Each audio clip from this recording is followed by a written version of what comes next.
Bagong update na naman nga sa ating pinatatayong bahay mga Marikoy. At syempre, pag may meriendahin din natin ang ating mga gumagawa sa bahay mga Marikoy. At bago nga yun mga Marikoy ay bubuksan nga muna natin yung mga gagamitin nila para sa paggawa ng bahay. Bumili nga kami sa TikTok mga Marikoy ng mga bala ng grinder dahil nga napakamura dito sa TikTok kesa bumili ka sa hardware. Dalawang balot nga po pala yung binili namin dyan para hindi naman sayang yung shipping fee niya. At marami nga din tayong paggagamitan dito mga Marikoy kaya naman bumili na kami ng marami. At dito nga mga Marikoy ay nagpainit na nga ako ng kawali at nilagyan ko na rin siya ng mantika. Sinunod ko na nga ilagay dyan ang sibuyas, bawang mga Marikoy, pinagsama ko na nga po pala yan at saka hinalo-halo ko. Sopas nga ang ipapamerienda natin mga Marikoy sa ating manggagawa sa bahay. Bumili na nga lang din pala ako ng manok mga Marikoy para panglahok dyan sa ating sopas. Pinahiwa ko nga lang pala yan ng maliliit mga Marikoy. At syempre para hindi malangsa yung ating manok ay sasangkot siya nga muna natin ito. Sunod nga ay nilagyan ko na nga ito ng asin pang pala. At sunod nga ay pinakuluan ko nga muna itong macaroni.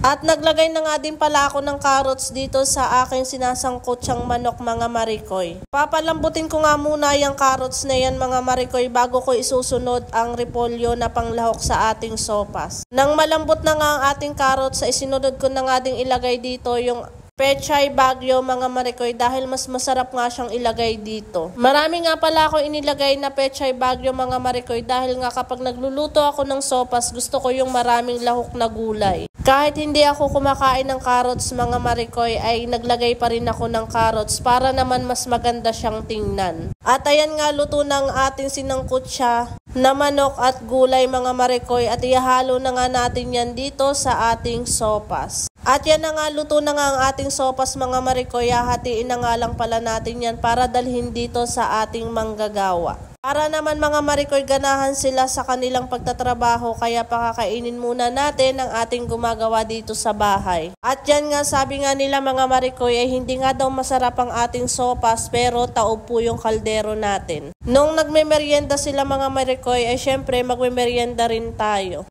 At ayan nga si Papa ay paspasan sa pagkain ng sopas. Ang sarap lang sa piling na nagustuhan nila yung niluto kong sopas mga Marikoy.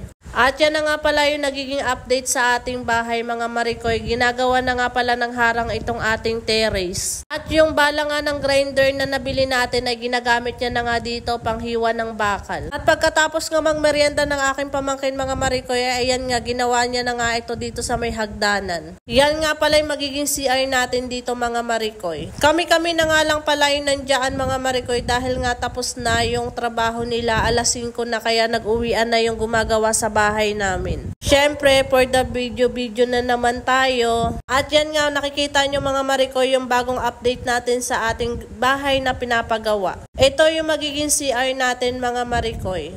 Medyo malaki nga pala yung pinapagawa nating CR mga Marikoy kaya ang akala ng iba kwarto yan mga Marikoy. At dito nga sa daang ito mga Marikoy ay dito naman yung pababa para sa first floor. At yun lang muna mga Marikoy, salamat sa panonood. Bukas ulit!